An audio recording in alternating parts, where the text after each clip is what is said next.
മനുഷ്യത്വം, മനുഷ്യരോടൊപ്പം തുടങ്ങിയ വാക്കുകൾ വളരെയധികം ചർച്ച ചെയ്യപ്പെട്ടുകൊണ്ടിരിക്കുകയാണ്.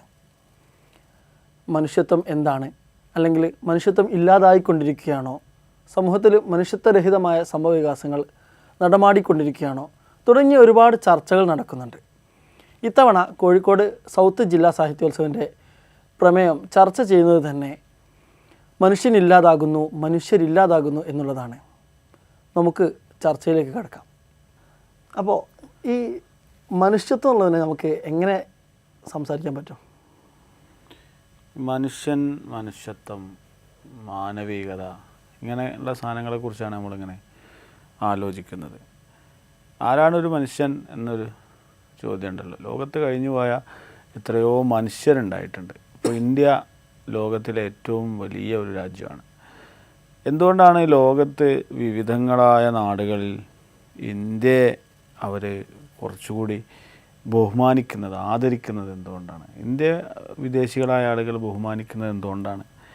ഇന്ത്യയിൽ ഒരുപാട് മനുഷ്യരുണ്ടായിരുന്നു എന്നതുകൊണ്ടാണ്. ഇന്ത്യ ലോകത്തിലെ വലിയ ആണവശക്തിയായി എന്നതിൻ്റെ പേരിലൊന്നല്ല.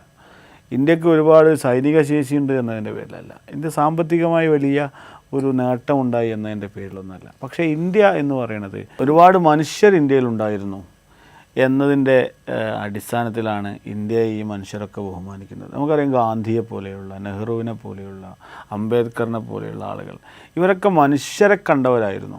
ഇപ്പോൾ ടാഗോറിനെ പറ്റി നമുക്കറിയാം. ടാഗോർ വിശ്വമഹാകവിയാണ്. അദ്ദേഹത്തോട് ഒരിക്കൽ ചോദിക്കുന്നുണ്ടല്ലോ, ഇന്ത്യ കണ്ട ഏറ്റവും വലിയ കവി ആരാണ് എന്ന് അദ്ദേഹത്തോട് ചോദിക്കുന്നുണ്ട്. അവിടുന്ന് ആ സമയത്ത് അദ്ദേഹം പറയുന്ന മറുപടി ഗാന്ധിജിയാണ് എന്നതാണ്. ഗാന്ധി ഒരു കവിത എഴുതിയതായിട്ട് നമ്മൾ കേട്ടിട്ടില്ല. ഗാന്ധിയുടെ ഒരു കവിത നമ്മൾ കേട്ടിട്ടില്ല. ഗാന്ധിയുടെ കവിതകൾ നമ്മൾ വായിച്ചിട്ടില്ല. പക്ഷേ ഗാന്ധി എങ്ങനെയാണ് കവിയായത്? അതിന് ഉത്തരം ടാഗോർ തന്നെ പറയുന്നുണ്ട്. ഗാന്ധി പറയുന്നുണ്ട്, ടാഗോർ പറയുന്നുണ്ട്, അവസാനത്തെ മനുഷ്യനെ കാണാനുള്ള, ഇന്ത്യയിലെ പാവപ്പെട്ട മനുഷ്യരെ, ദയനീയത അനുഭവിക്കുന്ന മനുഷ്യരെ, പട്ടിണി എടുക്കുന്ന മനുഷ്യരെ, ഈ മനുഷ്യരെ കാണാനുള്ള 2 കണ്ണ് ആർക്കുണ്ടായിരുന്നു? ഗാന്ധിജിക്കുണ്ടായിരുന്നു. അപ്പോൾ നിങ്ങളൊരു കവി ആവണമെങ്കിൽ നിങ്ങൾ എന്ത് ചെയ്യേണ്ട ആവശ്യമില്ല, നിങ്ങളിങ്ങനെ കവിത എഴുതണമെന്നില്ല.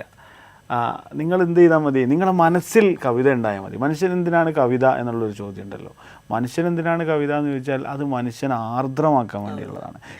കവിതയിൽ മാത്രമല്ല. ഇപ്പോൾ വൈക്കം മുഹമ്മദ് ബഷീറിൻ്റെ ഒരു മനുഷ്യൻ എന്ന് പറയുന്ന കഥയിൽ നമ്മൾ വായിച്ചിട്ടുണ്ട്.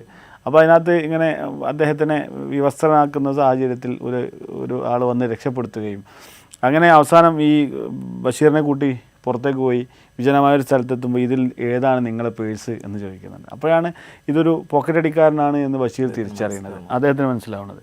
അപ്പോൾ അദ്ദേഹം ചോദിക്കുകയാണ്, നിങ്ങളുടെ പേരെന്താണ്?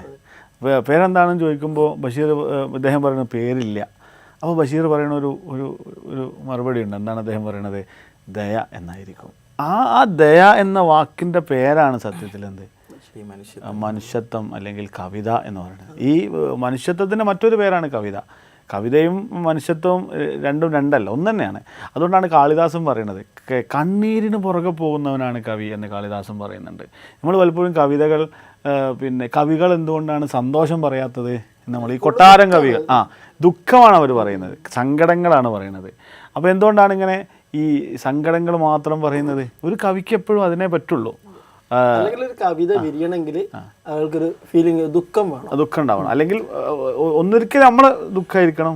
അല്ലെങ്കിൽ മനുഷ്യപക്ഷത്തിൽ നിന്ന് സംസാരിക്കുന്ന സമയത്ത് സ്വാഭാവികമായിട്ടും കവികൾക്ക് അത്തരം ദുഃഖങ്ങളെ റെപ്രസെൻ്റ് ചെയ്യുക അല്ലെങ്കിൽ അതിനെ പ്രതിനിധീകരിച്ചുകൊണ്ടുള്ള രചനകളാണ് പൊതുവെ ഒരു ആത്മാർത്ഥമായിട്ട് അതിനെ സമീപിക്കുന്ന ഒരു വ്യക്തിക്ക് സ്വാഭാവികമായിട്ടും അത്തരത്തിലേക്കാണ് എത്തിപ്പെടുക എന്നുള്ളതാണ് മനസ്സിലാക്കുന്നത്. നേരത്തെ ഷഹബാസ്ക പറഞ്ഞ പോലെ നമുക്ക് ഗാന്ധിജി തന്നെ പറയുന്നത് എന്താണ് മാനവികത എന്നുള്ളതിനെക്കുറിച്ച് ഗാന്ധിജി വിശദീകരിക്കുന്ന സമയത്ത് ഗാന്ധിജി പറയുന്നുണ്ട്, കേവലം മനുഷ്യനാവുക എന്നുള്ളതല്ല, നിങ്ങൾക്ക് മനുഷ്യത്വം ഉണ്ടോ എന്നാൽ അവിടെ മാനവികതയുണ്ട് എന്നാണ് ഗാന്ധിജി അതിനെ നിർവചിക്കുന്നത്. അപ്പോൾ നമുക്കതിനെ മനുഷ്യൻ എന്നുള്ളതിൻ്റെ ഒരു അടിസ്ഥാനത്തിൽ തന്നെ നമ്മൾ അതിനൊരു നിർവചനം നമ്മൾ പറയുകയാണ് എന്നുണ്ടെങ്കിൽ സ്വാഭാവികമായിട്ടും മനുഷ്യത്വമുള്ളൊരു വ്യക്തിയാണ് നമുക്ക് മനുഷ്യൻ എന്ന് നമുക്ക് ചൂണ്ടിക്കാണിക്കാൻ പറ്റും.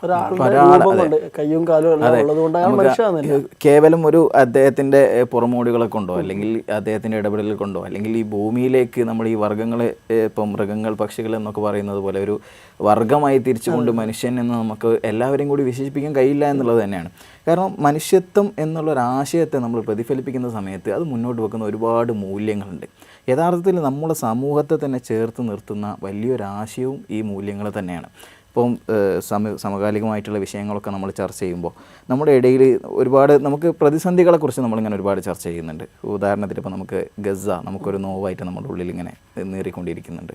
അതുപോലെ തന്നെ മനുഷ്യത്വരഹിതമായ ഒരുപാട് പ്രശ്നങ്ങൾ, റോഹിംഗ്യൻ മുസ്ലിങ്ങളുടെ പ്രശ്നങ്ങൾ പലപ്പോഴായിട്ട് നമ്മൾ കേൾക്കുന്നുണ്ട്.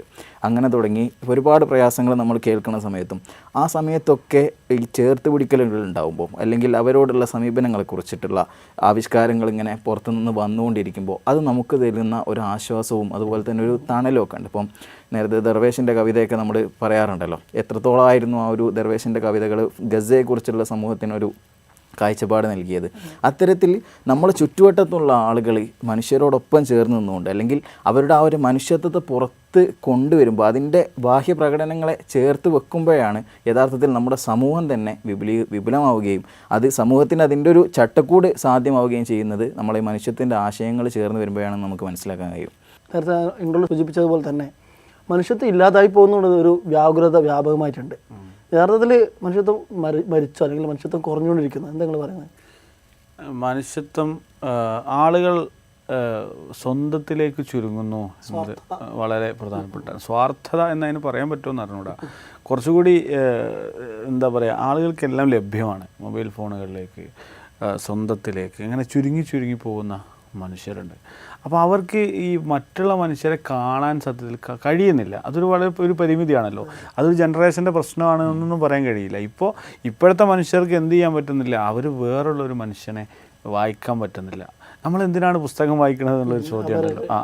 നമ്മളെന്തിനാണ് പുസ്തകം വായിക്കുന്നത്, അല്ലെങ്കിൽ ഒരു കവിത വായിക്കുന്നത്, നോവൽ വായിക്കുന്നത്? അത് വേറൊരാളുടെ ദുഃഖം കൂടി നമുക്ക് അറിയാൻ വേണ്ടിയിട്ടാണ്. അറിയുക എന്നുള്ളത് വളരെ പ്രധാനപ്പെട്ട ഒരു സംഗതിയാണല്ലോ. അപ്പോൾ മറ്റൊരാളെ ഇപ്പോൾ ഗസാൻ ഗസ്താൻ എന്ന് പറയുന്ന പലസ്തീനിയൻ കവി, അദ്ദേഹത്തിൻ്റെ ഒരു കവിതയുണ്ട്. അതിങ്ങനെ വായിച്ചാൽ നമുക്ക് ഹൃദയത്തിൽ വല്ലാത്തൊരു മിടിപ്പ് അനുഭവപ്പെടും, ഒരു വേദന അനുഭവപ്പെടും. അവിടുന്ന് പറയുന്ന ഒരു കവിതയാണ്. അതിൽ തലയണ ദ പില്ലോ എന്നാണ് ആ കവിതയുടെ പേര്. അപ്പോൾ അതിൽ അദ്ദേഹം ആ കുട്ടി വന്നിട്ട് അമ്മയോട് പറയാണ്, എനിക്കമ്മയോട് സമയമുണ്ടാകുമോ എന്നറിഞ്ഞുകൂടാ, എനിക്കമ്മയോടൊരു കാര്യം പറയണമെന്നുണ്ട്. ഹൃദയത്തിലുടക്കിയ ഒരു വെടിയുണ്ടയുമായി ഞാനിതാ വന്നിരിക്കുന്നു. ഹൃദയത്തിലുടക്കിയ ഒരു വെടിയുണ്ടയുമായി ഞാനിതാ വന്നിരിക്കുന്നു. എൻ്റെ തലയണ എവിടെ? എനിക്കൊന്നുറങ്ങണം, അല്പമൊന്ന് വിശ്രമിക്കണം എനിക്ക്.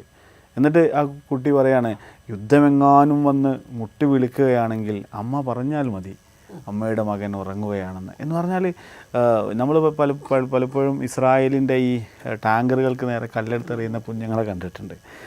ആ കുഞ്ഞുങ്ങളുടെ ഒരു വല്ലാത്ത വേദനയുണ്ട്. ഈ വേദന എന്ന് പറയുന്നത് ആ വേദന അനുഭവിക്കുന്ന കുഞ്ഞുങ്ങൾ. എന്തിനാണ് ഈ കുഞ്ഞ് വന്നത്? മരിക്കാൻ വന്നതാണല്ലോ. എൻ്റെ തലയണ എവിടെയെന്ന് ഈ കുഞ്ഞ് ചോദിക്കുന്നിടത്ത് വല്ലാത്തൊരു വേദന നമുക്ക് അനുഭവപ്പെടും. നേരത്തെ ഈ മഹമ്മൂദ് ദർവേഷിനെ പറ്റി പറഞ്ഞു, ആകാശം അവസാനിക്കുന്നിടത്ത് ഈ കിളികൾ ഇനി എങ്ങോട്ടാണ് പറക്കേണ്ടത് എന്നാ ചോദിക്കുന്ന ചോദ്യത്തുമ്പോഴാണ് നമ്മളിങ്ങനെ നെഞ്ചത്ത് കൈവച്ച് പടച്ചോനെ എന്ന് ആലോചിക്കുന്നത്. ആ ആലോചന ഉണ്ടാക്കാൻ കഴിയുന്ന, അപ്പോൾ എൻ വി കൃഷ്ണവാര്യരുടെ ആഫ്രിക്ക എന്ന് പറഞ്ഞ കവിതയുണ്ട്, എല്ലാവർക്കും അറിയുന്ന കവിതയാണ്. അപ്പോൾ അതിനകത്ത് അവസാനം ഇങ്ങനെ അദ്ദേഹം പറഞ്ഞു പോകുന്നൊരു കാര്യമുണ്ട്, എങ്ങ് മനുഷ്യൻ വീണ് കിടക്കുന്നുണ്ട് അവിടെ ജീവിക്കുന്നു ഞാൻ എന്നാണ് അദ്ദേഹം പറയുന്നത്. എവിടെയോ മനുഷ്യൻ വീണ് കിടക്കുന്നുണ്ട്, എഴുന്നേൽക്കാൻ ബുദ്ധിമുട്ടുന്നൊരു മനുഷ്യനുണ്ട്, അവിടെയാണ് ഞാൻ ജീവിക്കുന്നത്. എങ്ങും മനുഷ്യന് ചങ്ങല കയ്യിൽ അന്ന് എൻ കയ്യുകൾ നൊന്തിയിടുന്നു, എങ്ങോ മർദ്ദനം അവിടെ പ്രഹരം വീവതെൻ്റെ പുറത്താകുന്നു എന്ന് എൻ വി ആഫ്രിക്കയിൽ പറഞ്ഞു വെക്കുന്നുണ്ട്. എന്നിട്ട് അദ്ദേഹം പറയുന്നുണ്ട്, ആഫ്രിക്ക അതെൻ നാട് അവളുടെ ദുഃഖത്താലേ കരയുന്നു ഞാൻ. ആഫ്രിക്ക ദൂരെയുള്ളൊരു നാടാണ്, പക്ഷേ അവിടെ പ്രയാസം ഉണ്ടാകുമ്പോൾ എനിക്ക് വേദനിക്കുന്നു എന്ന്. അങ്ങനെ വേദനിക്കുന്ന കുറേ മനുഷ്യരെ സൃഷ്ടിക്കുക എന്നതാണ് ഒരു സാഹിത്യോത്സവങ്ങളുടെയൊക്കെ അല്ലെങ്കിൽ കവിതയുടെ ഒക്കെ ദൗത്യം എന്ന് പറയുന്നത്. അതിലപ്പുറം എനിക്ക് തോന്നുന്നു ദുഃഖം എന്നുള്ള ഒരു എലമെൻ്റാണ്. അതുപോലെ സന്തോഷ ഘട്ടങ്ങളിലും ആനന്ദത്തിൻ്റെ പേരിലൊക്കെ നന്നായി കവിതകളും കഥകളൊക്കെ രചിക്കാറുണ്ട്. അപ്പോൾ അതും കൂടി നമ്മൾ പറയുന്നത്, സാഹിത്യം വെറും ശോകമുഖമായ അന്തരീക്ഷം മാത്രമല്ല സൃഷ്ടിക്കുന്നത്, സന്തോഷത്തിൻ്റെ സാഹചര്യം കൂടി സൃഷ്ടിക്കുന്നുണ്ട്. ആ സന്തോഷത്തിൻ്റെ സാഹചര്യം രൂപപ്പെടുന്നതിൻ്റെ പിന്നിലും ഒരു പക്ഷേ ഇത്തരത്തിലുള്ള ഒരു എലമെൻറ്റുകൾ ഉണ്ടാവും, അല്ലെങ്കിൽ അത്തരത്തിലുള്ള ക്രിയകൾ ഉണ്ടാവും എന്ന് നമുക്ക് മനസ്സിലാക്കാൻ കഴിയും. അതല്ലെങ്കിൽ അവിടെ പ്രകാശിപ്പിക്കുന്നതും നമ്മൾ നേരത്തെ പറഞ്ഞതുപോലെ മാനസികപരമായ മൂല്യങ്ങളുടെ ഒരു പ്രസാദനമായിരിക്കും അത്തരത്തിലൂടെ സാധ്യമാവുന്നതെന്നുള്ളതാണ്. നമുക്കിപ്പോൾ ഒരു സന്തോഷം അല്ലെങ്കിൽ ഒരു വ്യക്തിക്ക് നമ്മളിപ്പോൾ നേരത്തെ പറഞ്ഞല്ലോ, നമുക്ക് അപരനെ ചേർത്ത് വെക്കുക എന്നുള്ളതാണ്.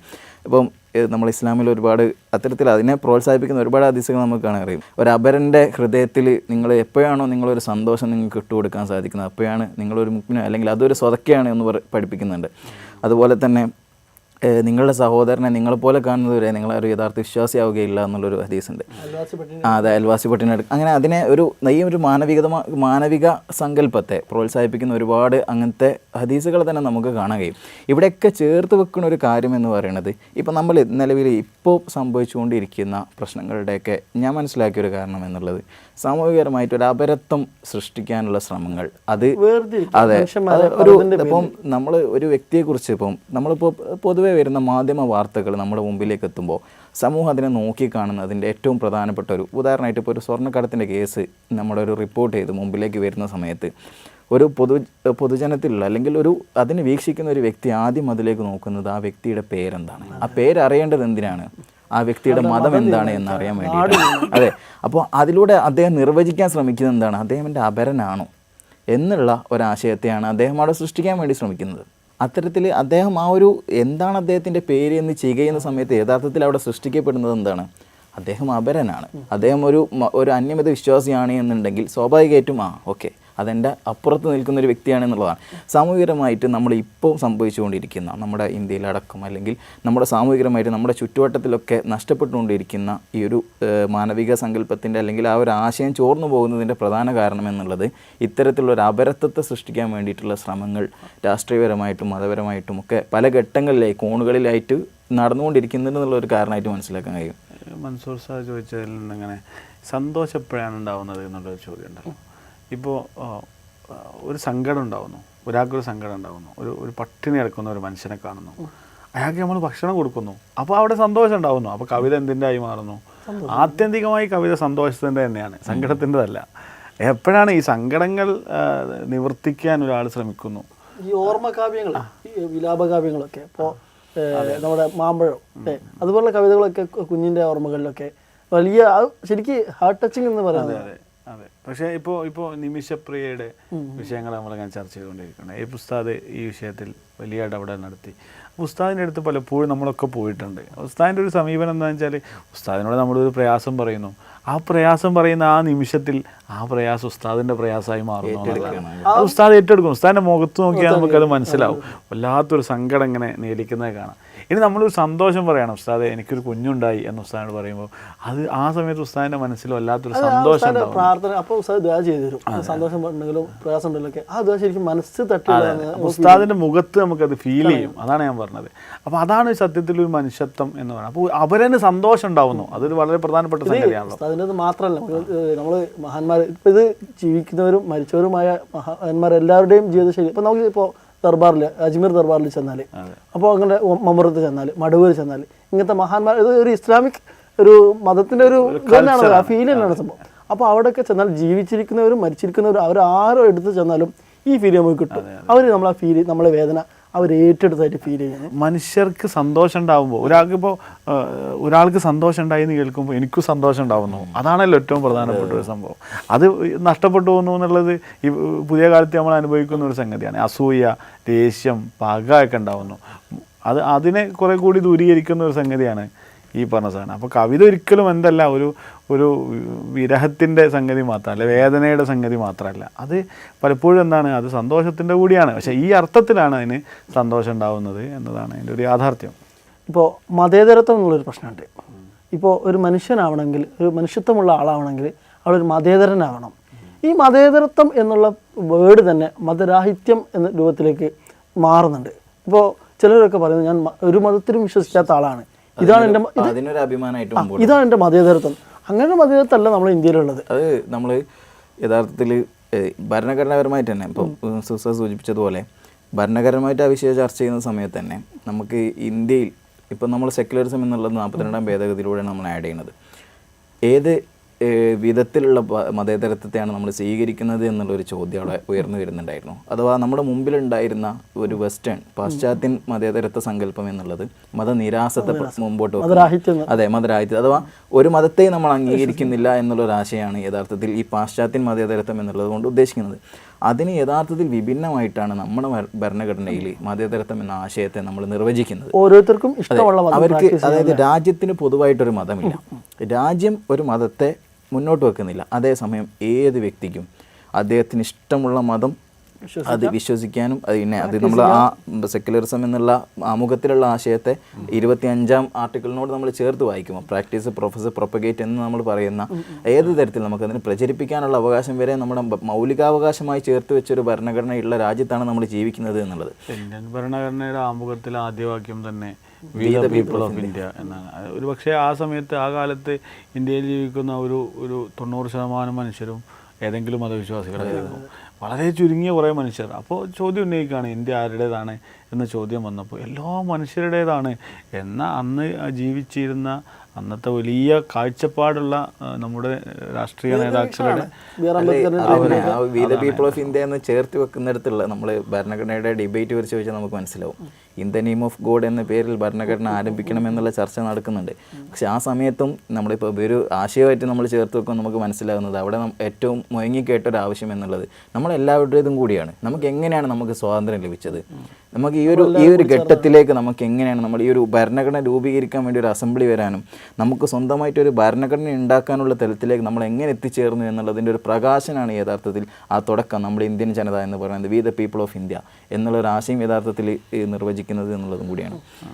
ഈ മനുഷ്യത്വത്തെക്കുറിച്ച് പറയുമ്പോൾ പ്രകൃതിയോടും ജന്തുജാലങ്ങളോടും ഒക്കെ ബന്ധപ്പെട്ടും വലിയ ചർച്ച നടക്കാറുണ്ട്. അപ്പോൾ മനുഷ്യന് പ്രകൃതിയെ നോയിക്കുന്നു അല്ലെങ്കിൽ അതിനെ ചൂഷണം ചെയ്യുന്നു, ഇതിനൊക്കെ നമുക്ക് വേണമെങ്കിൽ എങ്ങനെ ഇതിനെ പറയാൻ പറ്റും? ഈ മനുഷ്യത്വം എന്ന് പറയുന്നത് അത് മനുഷ്യനോട് മാത്രം തോന്നേണ്ട ഒരു വികാരമല്ല. മനുഷ്യൻ നമ്മൾ ജീവിക്കുന്ന ഒരു സമൂഹത്തിൽ അല്ലെങ്കിൽ ഞാൻ എവിടെയാണോ നിൽക്കുന്നത് അതിൻ്റെ ചുറ്റുവട്ടത്തുള്ള എല്ലാത്തിനോടും, അത് പ്രകൃതിയോടാണെങ്കിലും ജീവികളോടാണെങ്കിലും മനുഷ്യരോടാണെങ്കിലും ആരോടാണെങ്കിലും അത് എന്നിൽ തോന്നേണ്ട, അത് ഞാൻ അവരെ ആക്രമിക്കരുത് അല്ലെങ്കിൽ ഞാൻ അവരെ ചൂഷണം ചെയ്യരുത് എന്ന എൻ്റെ ബോധ്യത്തിൻ്റെ പേര് കൂടിയാണ് ഈ മനുഷ്യത്വം എന്ന് പറയുന്നത്. അപ്പോൾ മനുഷ്യനോട് മാത്രം ഉണ്ടാവേണ്ട, മനുഷ്യനിലുണ്ടാവേണ്ട ഒരു സംഗതിയാണ്, മൂല്യമാണ് മനുഷ്യത്വം എന്ന് പറയുന്നത്. അപ്പോൾ പിന്നെ ഈ പ്രശ്നത്തെ നമുക്ക് എളുപ്പത്തിൽ പരിഹരിക്കാൻ കഴിയും. നമ്മുടെ ഇത്തവണത്തെ കോഴിക്കോട് സൗത്ത് ജില്ലാ സാഹിത്യോത്സവത്തിൻ്റെ തീം മനുഷ്യനില്ലാതാകുന്നു മനുഷ്യരില്ലാതാകുന്നു എന്നുള്ളതാണ്. ഇങ്ങനെ ഈ തീമിലേക്ക് നമ്മൾ വന്ന സാഹചര്യം എന്ന് പറയാം. ഇത് നമ്മൾ സത്യത്തിൽ ലോകത്ത് ഇപ്പോൾ മനുഷ്യർ അനുഭവിക്കുന്ന വലിയ വ്യഥകളെ, ഈ വ്യഥകളെ അഡ്രസ്സ് ചെയ്യണം എന്ന താല്പര്യത്തിലാണ് നമ്മൾ ഈ ചർച്ചയ്ക്ക് എടുത്തത്. നമുക്ക് ആശ്വാസത്തിൻ്റെ വാക്കുകൾ പറയാം. ആരോടാണ് നമുക്ക് ആശ്വാസത്തിൻ്റെ വാക്ക് പറയാൻ പറ്റുക? ഇപ്പോൾ ഗാസയെക്കുറിച്ച് നേരത്തെ സൂചിപ്പിച്ചു. ഗാസ എന്ന് പറയാൻ കഴിയുമോ എന്ന് അറിഞ്ഞൂടാ. അത് റാമല്ലയിലേക്ക് ചുരുങ്ങി. ഇനി റാമല്ല എന്ന് പറയാൻ കഴിയുമോ അത് അറിഞ്ഞുകൂടാ. ചെറിയ ചെറിയ ടെൻറ്റുകളിലേക്ക് അതിങ്ങനെ ചുരുങ്ങുകയാണ്. കഴിഞ്ഞ ദിവസം റിസാല അപ്ഡേറ്റിൽ വന്ന ഒരു ലേഖനം, ഒരു അഭിമുഖങ്ങളൊക്കെ വായിച്ചിട്ടുണ്ടാവും. മുഹമ്മദ് മുസ്തഫ എന്ന് പറയുന്ന ഓസ്ട്രേലിയക്കാരനായ ഒരു ഡോക്ടർ, അദ്ദേഹത്തിൻ്റെ അനുഭവം പങ്കുവെക്കുന്നുണ്ട്. അദ്ദേഹം ഓസ്ട്രേലിയക്കാരനാണ്. അദ്ദേഹം ഇങ്ങനെ ആലോചിക്കുകയാണ്, ഞാൻ ആതുര സേവനത്തിന് വേണ്ടി എന്ത് ചെയ്യും. അപ്പോഴാണ് അദ്ദേഹം ആലോചിക്കുന്നത്, ഞാൻ ഗാസയിലേക്ക് പോകാം എന്ന് അദ്ദേഹം ആലോചിക്കുന്നു. അങ്ങനെ ഉമ്മയോട് സമ്മതം പറയുന്നുണ്ട്. ഉമ്മ നീണ്ടൊരു കരച്ചിലായിരുന്നു അത്രേ. ഉമ്മ മറുപടി ഒന്നും പറഞ്ഞില്ല. ഉമ്മ നീണ്ടൊരു കരച്ചിലായിരുന്നു. അങ്ങനെയാണ് ഈ ഗാസയിൽ എത്തിപ്പെടുന്നത്. അവിടുന്ന് അദ്ദേഹം കണ്ട കാഴ്ചകൾ വളരെ ഹൃദയഭേദകമാണ് എന്ന് പറയാൻ കഴിയും. അവിടുന്ന് അദ്ദേഹം പറയുന്നുണ്ട്, ഞങ്ങളുടെ ഒരു പ്രധാന ജോലി എന്ന് പറയുന്നത് ഈ മൃതദേഹങ്ങൾ മാറ്റുക എന്നതായിരുന്നു.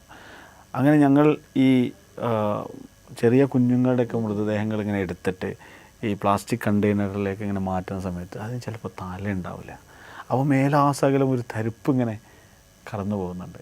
അതുപോലെ തന്നെ ഈ തലച്ചോറ് പൊട്ടിയിട്ട് തലച്ചോറ് പുറത്തു പോയ അല്ലെങ്കിൽ തലച്ചോറ് ചെതറിപ്പോയ മനുഷ്യരുണ്ട്. ഈ തലച്ചോറിനെ ഈ തലയുടെ ഉള്ളിലേക്ക് ഇങ്ങനെ അമർത്തി കയറ്റി വെക്കാനുള്ളതാണ് ഞങ്ങളൊരു പ്രധാന ജോലി.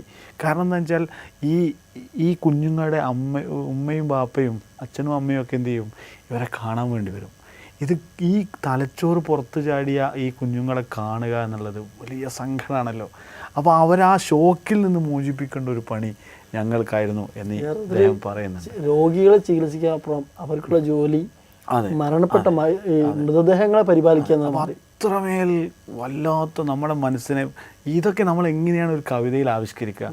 കവിതയ്ക്കൊക്കെ അതീതമാണ് യാഥാർത്ഥ്യം എന്ന് പറഞ്ഞാൽ. വാക്ക് തോറ്റുപോകുന്നു എന്ന് നമ്മൾ പറയുന്നുണ്ടല്ലോ. വാക്ക് അക്ഷരാർത്ഥത്തിൽ തോറ്റുപോവുകയാണ്. ഈ ഫലസ്തീനിൽ സംഭവിച്ചുകൊണ്ടിരുന്നത് അദ്ദേഹം ഇങ്ങനെ ഓരോന്നിങ്ങനെ പറയാണ്. അദ്ദേഹം പറയുന്നുണ്ട്, മാംസവും ഈ വസ്ത്രവും കത്തിയൊരു മണമുണ്ട്, ആ മണം സഹിക്കാൻ കഴിയില്ല, വല്ലാത്തൊരു മണമാണത്, അതൊരിക്കലും സഹിക്കാൻ കഴിയുന്നില്ല. എന്നിട്ട് അദ്ദേഹം പറയുന്നത്, ആദ്യം അദ്ദേഹം ഗസയിലെത്തിയ ദിവസം ഒരു 500 മീറ്റർ അപ്പുറത്ത് നായകൾ എന്തോ തിന്നുന്നുണ്ട്. അപ്പോൾ അവിടെ പോയി നോക്കുമ്പോൾ മനുഷ്യരുടെ കൈയും കാലും ഒക്കെയാണ് ഈ കാണാനിടയാവും. നിങ്ങളൊന്ന് ആലോചിച്ച് നോക്കൂ, നമുക്ക് എങ്ങനെ സങ്കല്പിക്കാൻ കഴിയാം? ഇതൊരു മനുഷ്യർക്ക് ഇങ്ങനെ പീഡനം അനുഭവിക്കുന്ന മനുഷ്യർ എവിടെയുണ്ട്?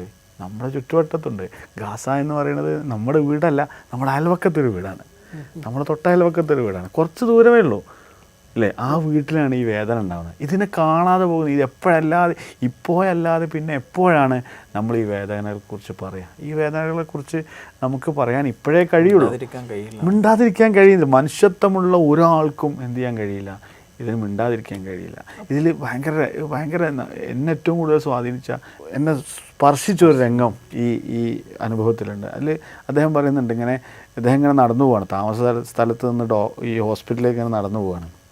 അങ്ങനെ നടന്നു പോകുന്ന സമയത്ത് പിന്നെ ഒരു ഫലസ്തീനിയായ ഒരാൾ വഴിയിലിങ്ങനെ കാണുകയും ഇയാൾ ഇദ്ദേഹത്തോട് ചോദിച്ചു, മോനെ എനിക്ക് മരിക്കാൻ പേടിയില്ലേ, മരിക്കാൻ ഭയമില്ലേ എന്ന് ചോദിക്കുന്നുണ്ട്.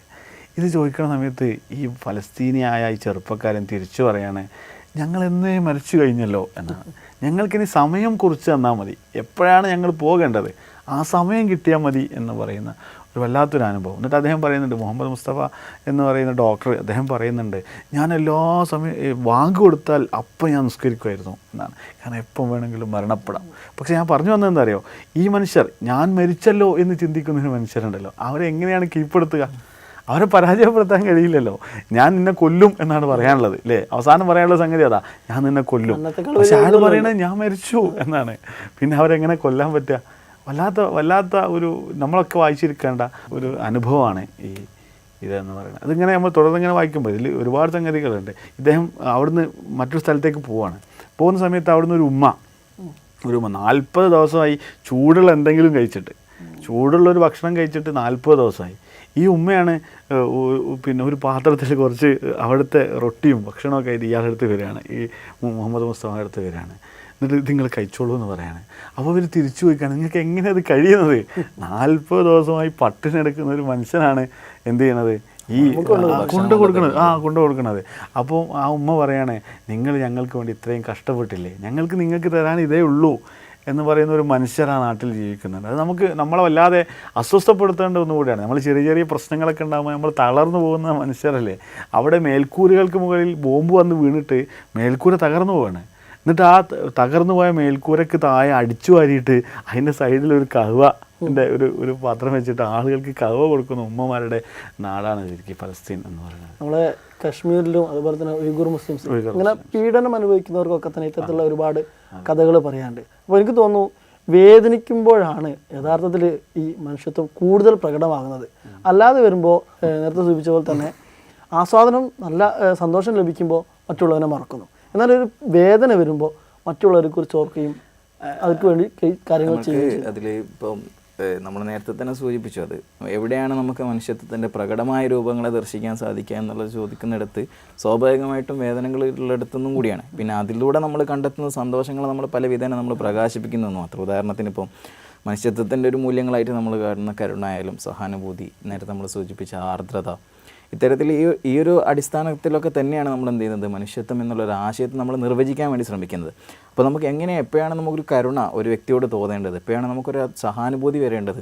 സ്വാഭാവികമായിട്ടും അദ്ദേഹത്തിനൊരു പ്രയാസം അനുഭവപ്പെടുമ്പോഴും ഒരു വേദന അനുഭവിക്കുമ്പോഴാണ് നമ്മൾ ആ വ്യക്തിയോട് നമുക്കൊരു സ്നേഹം ഉണ്ടാകുന്നത്, അല്ലെങ്കിൽ സ്നേഹം എന്നല്ല, അദ്ദേഹത്തിനോട് നമുക്കൊരു അനുഭൂതി ഉണ്ടാകുന്നത്, ഒരു അനുകമ്പ ഉണ്ടാകുന്നത്.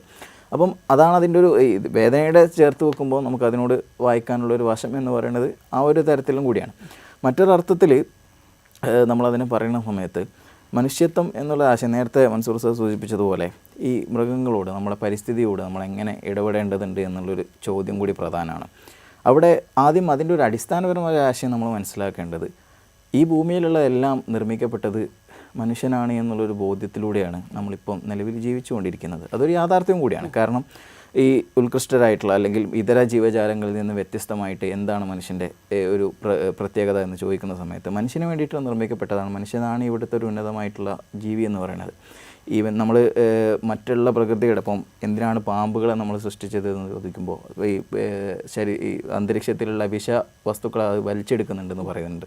ഇത്തരത്തിൽ ഇതിൻ്റെ എല്ലാം അടിസ്ഥാന ലക്ഷ്യം അല്ലെങ്കിൽ അതിൻ്റെ ഒരു ആത്യന്തികമായ ലക്ഷ്യത്തെ നമ്മൾ മുമ്പോട്ട് വെക്കുന്ന സമയത്ത് മനുഷ്യന് ഗുണമുണ്ടാവുക എന്നുള്ളതും കൂടിയാണ്. പക്ഷേ അത് മനുഷ്യൻ്റെ നിലനിൽപ്പിന് അനിവാര്യമാണ് എന്നുള്ളൊരു ബോധ്യത്തിലേക്കാണ് നമ്മൾ എത്തിച്ചേരേണ്ടത് എന്നുള്ളതാണ്. മനുഷ്യന് വേണ്ടിയിട്ടാണ് ഇതെല്ലാം പഠിച്ചത്, അഥവാ മനുഷ്യന് ഇവിടെ ഉണ്ടാവുക എന്നുള്ളത് സാമൂഹികപരമായിട്ടുള്ള ഒരു അനിവാര്യതയാണ്. അതേസമയം ഇതെല്ലാം മനുഷ്യനിർമ്മിതിക്ക് വേണ്ടിയാണ് എന്നുള്ളതും മനുഷ്യനിർമ്മിതിക്ക് വേണ്ടിയാണ് എന്നുള്ളത് കൊണ്ട് തന്നെ അതിനെ സംരക്ഷിക്കുക എന്നുള്ളൊരു ബോധ്യത്തെ ആ ഒരു ബോധ്യത്തിലേക്ക് വന്നു ചേരണം. ഇതിനോട് ചേർത്തൊരു കാര്യം പറയാനുള്ളത്, പലപ്പോഴും നമ്മൾ പരിസ്ഥിതി എന്നാണ് പറയാം, നമ്മൾ പലപ്പോഴും പറയാറുള്ളത് പരിസ്ഥിതി എന്നാണ്. ശരിക്കും പരിസ്ഥിതി എന്ന് പറയുമ്പോൾ എന്താ, നമ്മുടെ പുറത്തുള്ളൊരു സാധനമാണ്, പ്രകൃതിയാണ്. സത്യത്തിൽ നമ്മളും കൂടി ഉൾക്കൊള്ളുന്ന പ്രകൃതിയാണ്. ഒൻവിയുടെ കവിത നമുക്കൊക്കെ അറിയാമല്ലോ, ഭൂമിക്കൊരു ചരമഗീതം. ഭൂമിക്കൊരു ചരമഗീതം അദ്ദേഹം പറയുന്നത്, ഇത് എൻ്റെയും ചരമ ശുശ്രൂഷയ്ക്ക് അല്ലേ ഹൃദയത്തിൽ നിന്ന് കൊടുത്ത ഗീതം എന്നാണ്. ഞാൻ മരിച്ച അഞ്ഞു മരിക്കും. മനുഷ്യൻ ബാക്കിയാവുകയും പ്രകൃതി നശിച്ചു പോവുകയും ചെയ്താൽ അങ്ങനെ സംഭവം ഉണ്ടാവില്ല. പ്രകൃതി ഉണ്ടെങ്കിലേ മനുഷ്യനുണ്ടാവുള്ളൂ. അപ്പോൾ നമുക്ക് കുത്തി തുറക്കാനുള്ള ഒരു സാധനമാണ് പ്രകൃതി എന്ന് നമ്മൾ ഈ അമിത പ്രകൃതി സ്നേഹം അതൊരു പ്രശ്നമാണ്. ഈ മനുഷ്യന് ഒന്നിനെയും തൊടാൻ പാടില്ല. ഇപ്പോൾ നമ്മൾ നല്ല പ്രകൃതി സ്നേഹം നേടിയിട്ട് നമ്മൾ പറയുകയാണ് നാളെ പുല്ല് വെട്ടാൻ പാടില്ല എന്ന് ഒരു വനനിയമം പാസ്സാക്കിയാലും നടക്കൂല. കാരണം ആ വനത്തിലുള്ള ജീവികൾക്ക് എല്ലാത്തിനുമുള്ള ഭക്ഷണമാണ്, അന്നമാണ് പുല്ലുകൾ, സസ്യലതാദികൾ. അപ്പോൾ അത് കഴിക്കേണ്ട ജീവജാലങ്ങൾ അവിടെയുണ്ട്. അപ്പോൾ ഇതിനെല്ലാം ഒരു പ്രകൃതി നിയമമുണ്ട്. ഈ ഓരോ വസ്തുക്കളും അതിൻ്റെതായ കാലത്തും അതിൻ്റെതായ സമയത്തും അതിൻ്റെതായ തോതിലും വേണം. ആഫ്രിക്കൻ പായലിൻ്റെ സംഭവം നമുക്ക് ഓർമ്മയുണ്ട്. ആഫ്രിക്കൻ പായൽ വിദേശത്തു നിന്നും കൊണ്ട് നടുകയും പക്ഷെ അത് പിന്നീട് വിപത്തായി മാറുകയും ചെയ്തു. ഇപ്പോൾ വയനാട്ടിൽ തന്നെ മഞ്ഞക്കൊന്ന വലിയൊരു പ്രശ്നമാണ്. ഇതൊക്കെ നമ്മുടെ നാടിന്, നമ്മുടെ പ്രകൃതിക്കും പരിസ്ഥിതിക്കും പറ്റിയ കുറേ സാധനങ്ങളുണ്ട്. ആ സാധനങ്ങൾ അവിടെ വേണം, ആ വസ്തുക്കൾ അവിടെ സ്വാഭാവികമായിട്ടും ഉണ്ടാവുകയും ചെയ്യും. പക്ഷേ ഈ വസ്തുക്കളെ അമിതമായി യൂട്ടിലൈസ് ചെയ്യുമ്പോൾ അത് പ്രശ്നമാണ്. ഇപ്പോൾ നമ്മൾ ഈ മനുഷ്യൻ നമുക്ക് വീടുണ്ടാക്കണം, നമുക്ക് നിർമ്മാണ പ്രവർത്തനം നടക്കണമെങ്കിൽ മണൽ വേണം, പാറ വേണം, ചിലപ്പോൾ മണ്ണ് എടുക്കേണ്ടി വരും. ഇതൊക്കെ തന്നെ പ്രകൃതിയെ നോവിക്കുന്ന രൂപത്തിലാവാൻ പാടില്ല, എന്നാലും ആവശ്യത്തിന് എടുക്കുകയും വേണം. അപ്പോൾ പക്ഷേ ഈ പരിസ്ഥിതി ലോല പ്രദേശങ്ങളിൽ നിന്നൊക്കെ പാറ പൊട്ടിക്കാൻ പാടില്ല. അപ്പോൾ അതുകൊണ്ട് തന്നെയാണ് അതുപോലെ തന്നെ മണലിൻ്റെ കാര്യം, മണൽ ഊറ്റാനേ പാടില്ല, മണൽ കോരാനേ പാടില്ല എന്ന് നിയമം വെച്ചാൽ വലിയ പ്രശ്നമാണ്. കാരണം പുഴയിലെ ഒഴുക്ക് വിസ്തൃതിയൊക്കെ കുറയും, പ്രളയം സംഭവിക്കും. അപ്പോൾ അവിടെ അതുകൊണ്ട് തന്നെയാണ് സർക്കാർ എന്ത് ചെയ്യുന്നുണ്ട്, ആവശ്യത്തിന് മണൽ ഊറ്റാനുള്ള പെർമിറ്റ് ലൈസൻസ് കൊടുക്കുന്നുണ്ട്. അപ്പോൾ അത് എടുക്കാൻ പറ്റിയ രൂപത്തിൽ, ആവശ്യമായ രൂപത്തിൽ, ഭൂമിക്ക് പരിക്കേൽക്കാത്ത രൂപത്തിൽ എല്ലാം ഉപയോഗപ്പെടുത്തണം. നേരത്തെ പറഞ്ഞ പോലെ തന്നെ ഇതെല്ലാം മനുഷ്യന് വേണ്ടി, മനുഷ്യൻ്റെ ഉപയോഗത്തിന് വേണ്ടിയുള്ളത് കൂടിയാണ്. പക്ഷേ അതിനെ അമിതമായി ഉപയോഗിക്കുകയോ ചൂഷണം ചെയ്യുകയോ ചെയ്യാതെ ഓരോന്നിനും അതിൻ്റെ പാകം അനുസരിച്ച് എന്നതാണല്ലോ ഇസ്ലാമിൻ്റെ അടിസ്ഥാനപരമായ താല്പര്യം. ഇപ്പോൾ നബി സല്ലല്ലാഹു അലൈഹി വസല്ലം തങ്ങൾ പറയുന്നുണ്ടല്ലോ, ഒരു നദിയിൽ നിന്ന് നിങ്ങൾ ഉദു എടുക്കുകയാണെങ്കിൽ പോലും മിതത്വം പാലിക്കണം, ആവശ്യമുള്ള എടുത്താൽ മതി എന്നതാണ്. അതന്നെയാണ് അടിസ്ഥാനപരമായി മിതത്വം എന്നുള്ളൊരു ആശയം. എനിക്ക് തോന്നുന്നു നമ്മൾ കേവലം ഈ ഒരു പ്രകൃതിയോട് മാത്രം ചേർത്ത് വായിക്കണമെന്നല്ല തോന്നുന്നുണ്ട്. അഥവാ നമ്മളിപ്പോൾ നിലവിൽ നേരിട്ടുകൊണ്ടിരിക്കുന്ന പ്രതിസന്ധികളുടെയൊക്കെ ഒരു അടിസ്ഥാന കാരണം പലപ്പോഴും തീവ്രതയാണെന്ന് തോന്നിയിട്ടുണ്ട്. എല്ലാത്തിലും അത് ഇപ്പോൾ മതവിഷയങ്ങളിലായാലും അതിനെ വളരെ തീവ്രമായിട്ട് അതിനെ സമീപിക്കുന്നു. സാമൂഹിക വിഷയങ്ങൾ നമ്മൾ എത്രത്തോളം അത് തീവ്രമായിട്ട് നമ്മൾ അതിനെ കൂടുതൽ സ്ഥാപിക്കാനും അതിനെ ഉൾപ്പെടുത്താനും വൈകാരികമായിട്ട് അതിനെ സമീപിക്കുന്ന സമയത്താണ് പലപ്പോഴും ആ വിഷയത്തിൻ്റെ ഏറ്റവും അനുഗുണമായ അതിൻ്റെ ഒരു എന്താണ് നമുക്ക് അതിൽ നിന്ന് ലഭിക്കേണ്ട ഒരു മെറിറ്റ് എന്താ, അതിൽ നിന്ന് എന്ത് ഗുണമാണോ നമുക്ക് ലഭിക്കേണ്ടത് അത് യഥാർത്ഥത്തിൽ ഇല്ലാതാവുകയും പകരം അത് കൂടുതൽ പ്രശ്നങ്ങളിലേക്ക് പോവുകയും കൂടി ചെയ്യുക എന്നുള്ളത് സോഷ്യൽ മീഡിയകളൊക്കെ പറയുന്ന സാധനം പ്രത്യേകിച്ചും. അപ്പോൾ അതിൽ ഈ മിതത്വം എന്നുള്ളൊരു ആശയം യഥാർത്ഥത്തിൽ നമ്മുടെ ജീവിതത്തിൽ പുലർത്തുന്നത് അത് കേവലം ഒരു പ്രകൃതി വിഷയത്തിലോ അല്ലെങ്കിൽ അത്തരത്തിലുള്ള ഇടപെടലോ മാത്രമല്ല, നമ്മുടെ സാമൂഹിക ചുറ്റുപാടുകളിൽ, രാഷ്ട്രീയ ഇടപെടലുകളിലായാലും നമ്മുടെ മതത്തെ പരിപാലിക്കുന്നിടത്തായാലും അതിനെ നമ്മൾ പ്രാക്ടീസ് ചെയ്യുന്നിടത്തായാലും ഒക്കെ തന്നെയും അതിൽ കൃത്യമായിട്ട് നമ്മൾ മുന്നോട്ട് കൊണ്ടുപോകേണ്ട ഒരു ആശയമായിട്ടാണ് തോന്നിയിട്ടുള്ളത്. സാഹിത്യോത്സവങ്ങൾ സത്യത്തിൽ മനുഷ്യനെ സൃഷ്ടിക്കാനാണല്ലോ, നല്ല മനുഷ്യരെ രൂപപ്പെടുത്താനാണ് സാഹിത്യോത്സവങ്ങൾ. ആരാണ് നല്ല മനുഷ്യൻ? നമ്മൾ നേരത്തെ പറഞ്ഞു, അനുകമ്പയുള്ള മനുഷ്യനാണ്. നല്ല ഒരു പട്ടിണി എടുക്കുന്ന ഒരാളെ കാണുമ്പോൾ അയാളെ സഹായിക്കണം എന്ന് തോന്നുക. കേവലം അയാൾ പട്ടിണി എടുക്കുകയാണല്ലോ എന്ന് ചിന്തിക്കല്ല, അയാൾ എങ്ങനെ സഹായിക്കാൻ കഴിയും എന്ന് ആലോചിക്കുന്നത്. അതുകൊണ്ടാണ് പലപ്പോഴും SSF തന്നെ ഇപ്പോൾ വൺ ഡ്രോപ്പ് ക്യാമ്പയിൻ നമുക്കറിയാം. വൺ ഡ്രോപ്പ് ക്യാമ്പയിൻ എന്താണ് സംഭവിച്ചുകൊണ്ടിരിക്കുന്നത്? ഇന്ത്യയിൽ വിവിധങ്ങളായ പ്രദേശങ്ങളിൽ ചെറിയ ചെറിയ ഗ്രാമങ്ങളിൽ അവിടെയൊക്കെ വിദ്യാഭ്യാസമില്ലാത്ത മനുഷ്യർ, ചെറിയ കുട്ടികളോടൊക്കെ അവിടെ ഒരു കുട്ടിയോട് സംസാരിച്ചാൽ സാർ ഞാൻ പാസ് ഔട്ടാണ് എന്ന് പറയും. പാസ് ഔട്ടാണെന്ന് പറഞ്ഞാൽ 5ാം ക്ലാസ് പാസ് ഔട്ടാണ് എന്നതാണ് അവർ പറയുന്നത്. അങ്ങനെ സ്കൂളിൽ പോകാത്ത, ഭക്ഷണം കിട്ടാത്ത, വീടില്ലാത്ത ഇങ്ങനെയൊക്കെയുള്ള മനുഷ്യരെ ചേർത്ത് നിർത്തുക.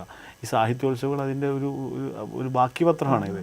സാഹിത്യോത്സവങ്ങളിൽ നിന്നാണ് സത്യത്തിൽ ഇങ്ങനെയുള്ള മനുഷ്യരെ രൂപപ്പെടുത്തുന്നത്. മറ്റുള്ളവരെ കുറിച്ച് ചിന്തിക്കുകയും അവരെ കുറിച്ചുള്ള ആലോചനകളാണ് സാഹിത്യോത്സവത്തിൽ ഉണ്ടാവുന്നത്. അപ്പോൾ ഇങ്ങനെയുള്ള മനുഷ്യർ വായിക്കാൻ പ്രാപ്തി ഉണ്ടാക്കുന്നു, വായിക്കുന്ന ആളുകളെ സൃഷ്ടിക്കുന്നു, എഴുതുന്ന ആളുകളെ സൃഷ്ടിക്കുന്നു. ഒരു വാക്കിന് എന്ത് ചെയ്യാൻ കഴിയും എന്ന് പറഞ്ഞ് കുഞ്ഞുണ്ണി മാഷ് പറയുന്നുണ്ടല്ലോ, വാക്കിൻ്റെ മൂർച്ചയെ വാളിൻ്റെ മൂർച്ച എന്ന് പറയുന്നുണ്ട്. ആശയമല്ലല്ലോ, ആയുധമല്ലല്ലോ വൽവത്, അത് ആളുകൾ തന്നെ ദൃഢചിത്തം എന്നാണ്. ആയുധത്തിന് എന്ത് ചെയ്യാൻ കഴിയും? നിങ്ങൾക്കൊരു ആയുധം തന്ന് നിങ്ങൾ ആളുകളെ കൊല്ലാൻ പറഞ്ഞാൽ നിങ്ങൾക്ക് എത്ര ആളെ കൊല്ലാൻ കഴിയും? ഒരു മനുഷ്യന് ആയുഷ്കാലം മുഴുവൻ കൊന്നാലും അല്ലേ, അതിനൊരു പരിധിയുണ്ട്. പക്ഷേ എന്നാൽ അയൽവാസി പട്ടിണി കിടക്കുമ്പോൾ വയറ് നിറച്ചുണ്ണുന്നവൻ നമ്മിൽപ്പെട്ടവനല്ല എന്ന് മുത്തുനബി സല്ലല്ലാഹു അലൈഹി വസല്ലം തങ്ങൾ പറഞ്ഞത് 1400 വർഷം മുമ്പാണ്. ഇന്നും അത് മനുഷ്യഹൃദയങ്ങളിൽ ജീവിക്കുന്നു. അതാണ് ആശയങ്ങൾക്ക് വലിയ ശക്തിയുണ്ട് എന്ന്. അപ്പോൾ സാഹിത്യോത്സവങ്ങൾ എന്താണ്? സാഹിത്യോത്സവങ്ങൾ സത്യത്തിൽ ഇങ്ങനെയുള്ള മനുഷ്യരെ രൂപപ്പെടുത്തുകയാണ് യഥാർത്ഥത്തിലുള്ളത്. എല്ലാ മനുഷ്യരിലേക്കും ഇതെത്തണം, ഈ ആശയം എത്തണം. എന്താണ്? മനുഷ്യൻ, ഈ വേദനിക്കുന്ന മനുഷ്യരോടൊപ്പം നിൽക്കണം എന്ന് പറയുന്ന വലിയ ആശയത്തെ സമൂഹത്തിലെത്തുകയാണ് സാഹിത്യോത്സവം ചെയ്യുന്നത്. അതിനാണ് നമ്മൾ ഇത്ര വലിയ സംവിധാനങ്ങൾ ഉപയോഗപ്പെടുത്തി സാഹിത്യോത്സവം നടത്തുന്നത് എന്ന് നമുക്ക് വളരെ എളുപ്പത്തിൽ പറയാൻ കഴിയും.